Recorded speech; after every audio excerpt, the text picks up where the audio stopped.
سب سے پہلے مشیت کے انوار سے نقش روئے محمد بنایا گیا۔ سب سے پہلے مشیت کے انوار سے نقش روئے محمد بنایا گیا، پھر اسی نور سے مانگ کر روشنی بزم کون و مکان سجایا گیا۔ وہ محمد بھی، احمد بھی، محمود بھی، حسن فطرت کا شاہد بھی، مشہود بھی۔ ایک صحابی حضور صلی اللہ علیہ وسلم کی خدمت میں آ کر عرض کرتے ہیں، اے اللہ کے نبی صلی اللہ علیہ وسلم، میں ایک بات سے بہت پریشان ہوں۔ جس وقت آپ کی محبت ہمارے دلوں میں لہریں مارتی ہیں، ہم حاضر ہو کر آپ کی زیارت سے اپنی آنکھوں کو ٹھنڈا کر لیتے ہیں، لیکن جنت میں آپ بہت اعلیٰ درجوں پر ہوں گے اور ہم نیچے کے درجے میں ہوں گے۔ وہاں اگر آپ کی زیارت نہ ہوئی تو ہمیں جنت کا کیا لطف آئے گا؟ چنانچہ اسی وقت حضرت جبرائیل علیہ السلام آئے اور آ کر اطلاع دی۔ آپ صلی اللہ علیہ وسلم نے اس شخص کو بلایا اور خوشخبری سنائی، المرء من احب، آدمی اسی کے ساتھ ہوگا جس سے اس کو محبت ہوگی۔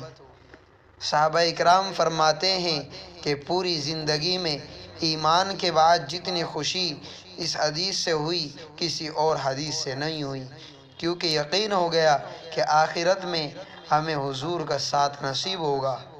چونکہ محبت تھی دل میں، محبت سے بھی بڑھ کر عشق تھا۔ صحابہ اکرام رضوان اللہ تعالی علیہم اجمعین حضور صلی اللہ علیہ وسلم سے بہت محبت کیا کرتے تھے۔ صحابہ اکرام نبی اکرم کے عاشق تھے، اور انہی میں سے پہلا نمبر حضرت ابو بکر صدیق رضی اللہ تعالیٰ عنہ کا ہے۔ حافظ ابن حجر رحمۃ اللہ علیہ نقل کرتے ہیں کہ ایک محفل میں حضور صلی اللہ علیہ وسلم نے ارشاد فرمایا، مجھے تین چیزیں بہت محبوب ہیں، خوشبو، نیک بیوی اور میری آنکھوں کی ٹھنڈک نماز میں ہی۔ حضرت ابو بکر صدیق رضی اللہ تعالیٰ عنہ فوراً بول اٹھے، اے اللہ کے محبوب صلی اللہ علیہ وسلم، مجھے بھی تین چیزیں بہت محبوب ہیں، آپ کا چہرہ انور کو دیکھتے رہنا، اور دوسرا آپ پر اپنا مال خرچ کرنا، اور تیسرا یہ کہ میری بیٹی آپ کے نکاح میں ہے۔ اب ذرا ان تینوں باتوں کا اندازہ لگائیے کہ ان کا مرکز اور محور کون بنتا ہے۔ وہ نبی اکرم صلی اللہ علیہ وسلم کی ذات اقدس۔ جب ہجرت کا حکم ہوا تو نبی اکرم صلی اللہ علیہ وسلم حضرت ابو بکر کے گھر تشریف لے گئے۔ حضرت ابو بکر کے دروازے پر دستک دی تو وہ فوراً حاضر ہوئے۔ آپ صلی اللہ علیہ وسلم نے حیران ہو کر پوچھا، اے ابو بکر، کیا آپ جاگ رہے تھے؟ عرض کیا، جی ہاں، کچھ عرصے سے میرا دل محسوس کر رہا تھا کہ ان قریب آپ صلی اللہ علیہ وسلم کو ہجرت کا حکم ہوگا، تو آپ ضرور مجھے اپنے ساتھ لے جانے کا شرف عطا فرمائیں گے۔ پس میں نے اسی دن سے رات کو سونا چھوڑ دیا کہ کہیں ایسا نہ ہو کہ آپ تشریف لائے اور مجھے جاگنے میں دیر ہو جائے۔ اللہ اکبر کبیرہ۔ جنگ تبوک کے موقع پر نبی اکرم صلی اللہ علیہ وسلم نے حکم فرمایا کہ جہاد کے لیے اپنا مال پیش کرو۔ حضرت عمر اپنے گھر کا آدھا مال لے آئے اور دل میں سوچتے رہے کہ آج میں ابو بکر صدیق سے اس نیکی میں بڑھ جاؤں گا۔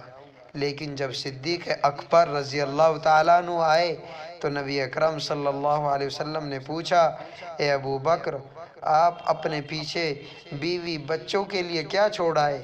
عرض کیا، اپنی بیوی بچوں کے لیے اللہ تعالیٰ اور اس کے رسول کو چھوڑ آیا ہوں۔ اللہ اکبر کبیرہ۔ پروانے کو چراغ ہے، بلبل کو پھول بس، پروانے کو چراغ ہے، بلبل کو پھول بس، صدیق کے لیے ہے خدا کا رسول بس۔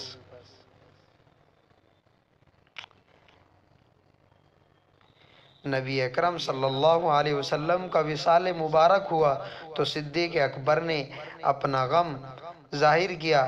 نبی جب میں نے اپنے نبی صلی اللہ علیہ وسلم کو وفات یافتہ دیکھا تو مکانات اپنی وسعت کے باوجود مجھ پر تنگ ہو گئے۔ اس وقت آپ کی وفات پر میرا دل لرز اٹھا اور زندگی بھر میری کمر ٹوٹی رہے گی۔ کاش میں اپنے آقا کے انتقال سے پہلے قبر میں دفن کر دیا گیا ہوتا اور مجھ پر پتھر ہوتے۔